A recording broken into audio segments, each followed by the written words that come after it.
অগ্রজ তাদের বিরোধী দলের টিভি জননন্দিত জনতা বিএনপি চেয়ারপারসন অন্যতম উপদেষ্টা জনাব জয়নুল আবেদিন ফারুক ভাইকে তার বক্তব্য রাখার জন্য অনুরোধ করছি। বক্তব্য রাখবেন জননেতা জনাব জয়নুল আবেদিন ফারুক।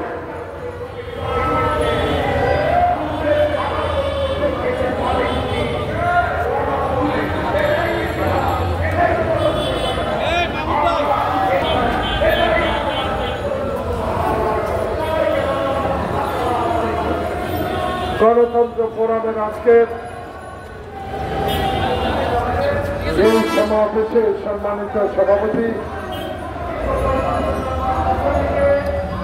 বাংলাদেশের সকল আন্দোলনে যিনি কৃষক দলকে সাজিয়ে বাংলাদেশের সকল আন্দোলনে অংশগ্রহণ করেছেন ভিপি ইব্রাহিম, উপস্থিত আমাদের সম্মানিত যুগ্ম মহাসচিব অনলদর্শী বক্তা জনাব অ্যাডভোকেট আব্দুল সালাম আজাদ সহ যোদ্ধাবৃন্দ, প্রিয় সাংবাদিক বন্ধুরা, সবাই দাবি নিয়ে আমরা এখানে আসি। একটু পরে আমাদের সংগ্রামী মহাসচিব সে বিপ্লবী নেতা আসাদের মৃত্যুবার্ষিকী উপলক্ষে জাতীয় প্রেস ক্লাবের নিচতলা বক্তব্য রাখবেন। প্রিয় সাংবাদিক বন্ধুগণ,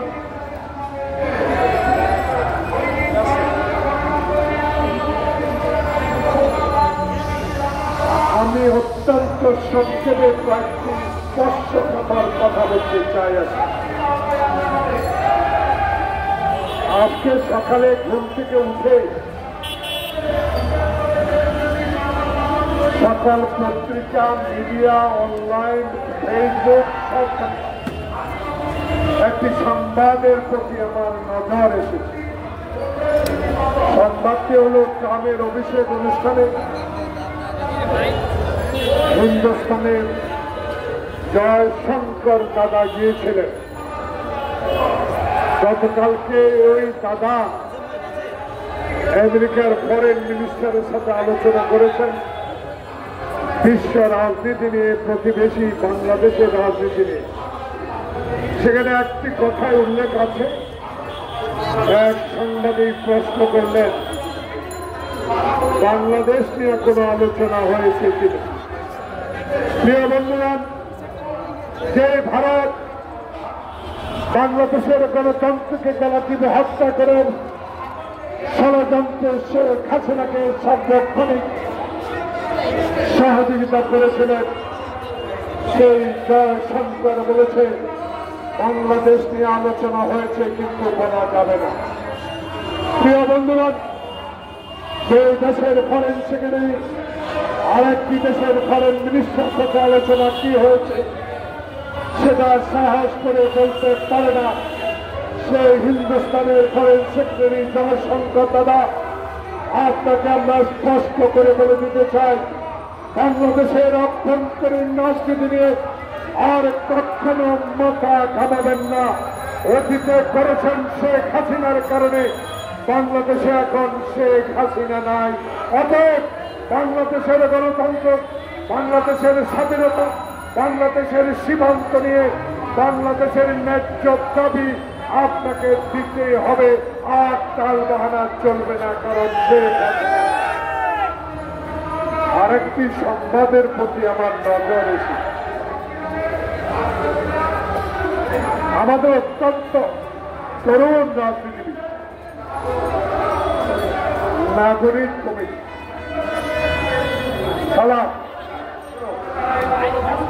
নাগরিক কমিটির পাটোয়ারি সাহেব আমার খুব প্রিয় ভাজন লোক। রাজনীতিতে আমি অত্যন্ত সম্মান করি থাকি। উনি যে কথাটুকু বলেছেন, জিয়াবাদ আর মুজিববাদ চলবে না। প্রিয় বন্ধুগণ, সেই জিয়া বাংলাদেশের গণতন্ত্র ফেরত দিয়েছে, সেই জিয়া বাংলাদেশের স্বাধীনতা ঘোষণা করেছে, সেই জিয়া মুসলিম দরবারে বাংলাদেশকে পরিচিতি লাভ করেছে, সেই জিয়া সার গঠন করেছে, সেই জিয়া খাল খনন করে মানুষকে সেচের ব্যবস্থা করে দিয়েছে। যে জিয়া বাংলাদেশের আত্মসামাজিক অবস্থা ফিরিয়ে নেওয়ার জন্য সকল দলের নেতাদেরকে নিয়ে একটা ঐক্য গড়ে দেশ পরিচালনা করেছেন, সেই জিয়াকে নিয়ে জিয়াবাদকে নিয়ে দয়া করে কোনো প্রযুক্তি না করাই ভালো।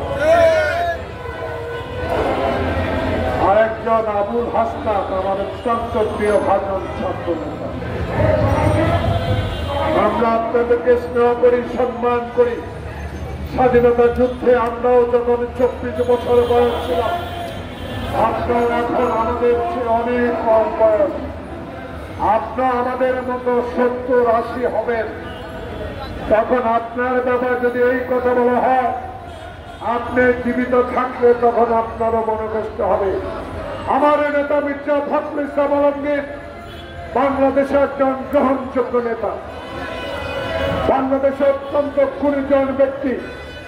এমন কথা উনি রাজনীতিতে বলেন না কোন দলের কোন মতের আত্মসম্মান হানি হয়। সেই মির্জা ফখরুলকে অসুস্থ অবস্থায় শেখ হাসিনা কয়েকবার কারাগারে পাঠিয়েছে। আপনি বলেছেন বিএনপির নেতারা নাকি আওয়ামী লীগকে পুনর্বাসিত করার চেষ্টা করছে। প্রিয় বন্ধুগণ, আমরা স্পষ্ট করে বলে দিতে চাই, বাংলাদেশের এই আন্দোলন, এই হাসিনার পতন শুধু জুলাই আগস্টের মধ্যেই সীমাবদ্ধ ছিল না। এই আন্দোলনের মধ্যে দিয়ে 16 বছর আগে আমরা বাংলাদেশের সকল মানুষকে নিয়ে, সকল গণতান্ত্রিক দলকে নিয়ে শেখ হাসিনার স্বৈরাচারের বিরুদ্ধে আমরা কঠোর আন্দোলন করেছি। জেল জুলুম, আমরা অন্যায় অত্যাচার সব সহ্য করেছি। রাতে আমাদের ঘুম হারাম ছিল, আমরা কবরস্থানে ঘুমিয়েছি। আমরা হাঁটু পানিতে দাঁড়িয়ে রাত পার করেছি। আমাদের মামলা, হাজার হাজার মামলা, 40 লক্ষ আমাদের বিএনপি নেতা কর্মীর বিরুদ্ধে মামলা। আজকে তাই সে আন্দোলনরত দলের মহাসচিব এবং দলকে নিয়ে অনুগ্রহ করে এমন কথা, এমন মুহূর্তে আপনার বলা ঠিক হবে না যেই মুহূর্তে ডক্টর ইউনূস খোকন মুক্তের রক্তের বিনিময়ে অর্জিত বাংলাদেশের গণতন্ত্রকে পুনরুদ্ধার করে একটি সুষ্ঠু নির্বাচনের তারিখ নির্ধারণ করবে, ওই সময়ে এইসব কথা বলে আমাদের মধ্যে অনৈক্য সৃষ্টি করা ঠিক হবে বলে আমি মনে করি। তাই আমরা অনুরোধ জানাবো, দল করেন,